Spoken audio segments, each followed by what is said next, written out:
We're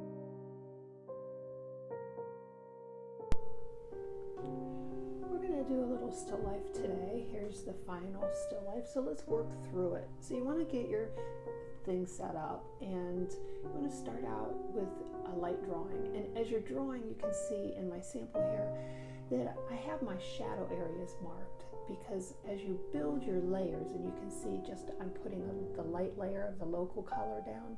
As you build your layers, that's going to help guide you and remember that you need to see the darker side or the lighter side. So starting with the lighter yellow in spots, and you can kind of see where I connected them and looked for connections in between them.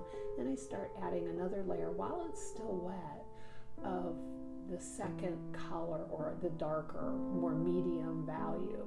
Remember, watercolor dries a little lighter, so right now it seems a little dark. And my orange is a tad red, so I'm not going to worry too much about that, though. It does turn orange later.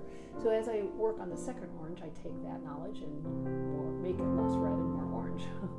Now, as you're working this, kind of work the whole painting. You can see me moving around. And notice I'm laying in the shadows while on the lemon on the bottom, I laid in that shadow while it was still wet, so it blurred a little bit, and that will anchor down your lemon.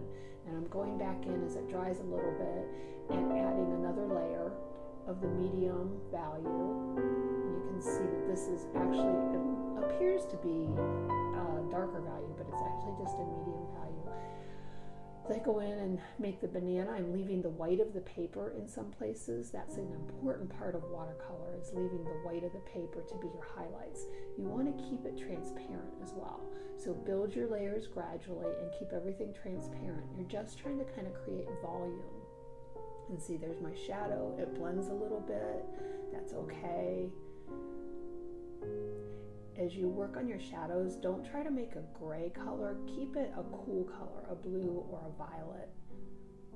And actually the shadow should be the opposite color of the light source. So my sun is the light source, so it's an orange or yellow, and so I'm going with cooler blues and violets. The bowl is tricky because it's all white, so look for your values, kind of blur your eyes and look where the values are lighter or darker as you work. And now it's drier, so I'm adding a little more deeper value. And before I go any further, I kind of start thinking, I think at this point, about the background before I do too much with the, I was right. I do too much with the pineapple. And obviously you can see that this is sped up. And I did not work on this all in one session. So I worked on it in 2 or 3 sessions. It took about an hour and a half to 2 to paint this. So I'm fooling you here. So my tile is orange, and that's going to pop out that green color of the pineapple, which is kind of the focal point of the whole painting. But I like to work around things, so I'm really painting the negative space first, and that's also integrating the whole piece together by, repeating those oranges and red oranges. Then I'm coming in, not a lot of detail. If you go back and look at the video at the beginning, I did not put a lot of detail on the texture of the pineapple. I'm just hinting at those little octagon shapes, or they look like little birds flying on the pineapple, I think. Coming back in now with some green local color, which is the actual color of it, looking at those blues and greens. And I'm not doing every single leaf, I'm just looking for those dark areas. Once I have the green down, I look for the dark areas and paint the negative spaces. And the same thing with the actual pineapple, looking for the texture, just kind of hinting at it.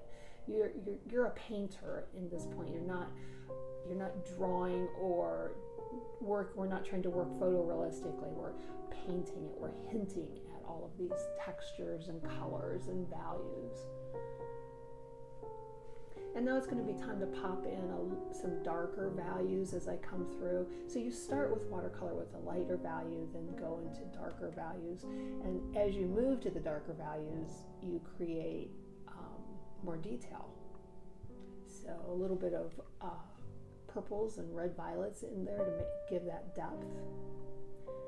You can see I'm just doing little pops of value or pops of color as I work through to finish it up. Not painting the whole thing, you can still see some of those spaces where there's light layers all through the piece. So you don't want to cover everything up. You want to kind of work in layers, but you want to leave, there are places where we still see the light layers and there's places where we still see the medium layers. And the darkest layer and those details should be very minimal. They're just hints.